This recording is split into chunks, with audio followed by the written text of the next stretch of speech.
Palestine, Israel, and polling data. This is data heavy, but please stick around. The atrocities in the Middle East appear to have the United States firmly divided.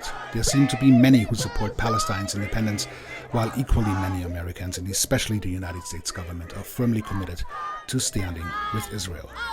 But let's try to actually make sense out of this and how it plays out in the United States as of this moment in time. Before I get into the data, here is a friendly reminder. I know that this is a highly emotional and volatile topic. Many in the United States are personally affected, so please do not shoot the messenger. That is me in this case. Here's the data. According to recent polls by NPR, the PBS NewsHour, and Marist, overall 65% of Americans said that the United States should support Israel publicly. That was true of big majorities of both parties, 77% of Republicans and 69% of Democrats. Notably, independents were less likely to believe the same way. 54% thought the U.S. should publicly support Israel, and 1/3 said the U.S. shouldn't say or do anything. In addition, there are age and racial gaps. 78% of those 45 and older think the U.S. should publicly support Israel, but just 48% of those under 45 agree with that position. What's noteworthy here is that the sample size was actually relatively small, especially considering the national attention of this very subject. 1,313 adults were polled via phone, live interviews, text messages, and online surveys, and the margin for error came in at plus minus 3.8%.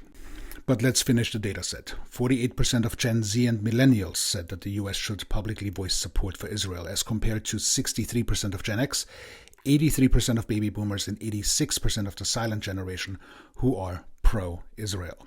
Along racial lines, 51% of non-whites said that the U.S. should support Israel, and unsurprisingly, the white demographic is in favor of supporting Israel by 72%. Switching focal points, given that the divided voices of Americans aren't swaying any representatives, we need to look at approval ratings. The data here is not yet comprehensive or complete, but there might be a trend to give us pause and cause for concern.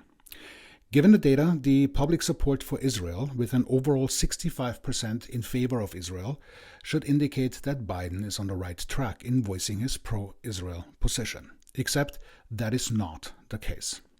Data by KQED.org shows that 52% said that they disapprove of Biden's handling of this conflict.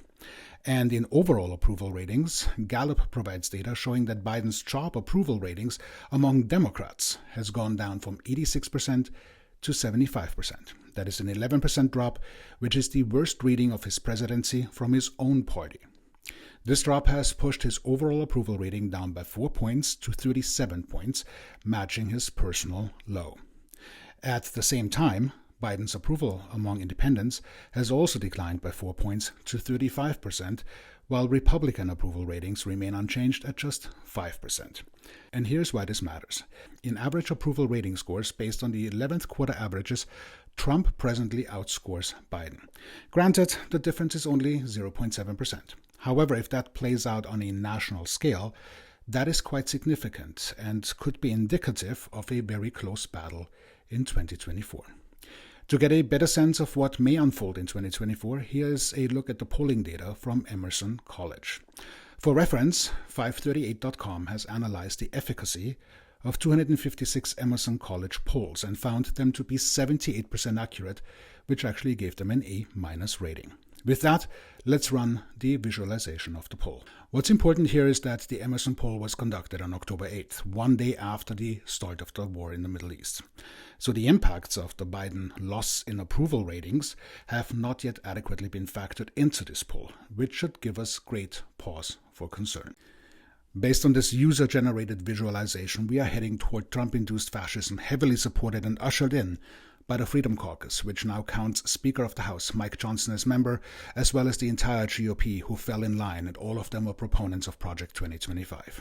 The caveat, of course, here is that polls vary with some level of polling bias, and as statistically infuriating as this is, you will likely get varying outcomes depending on the polling source. However, at 78% accuracy, we should pay attention. At the end of the day, all this is too close for comfort, and the handling of the war in the Middle East may have fascism in the United States as a consequence. consequence. Whether that's an intended or unintended consequence, that is for the conspiracy theorists to discuss. With the data at hand, though, it does not look good for us in 2024. And with that, happy weekend.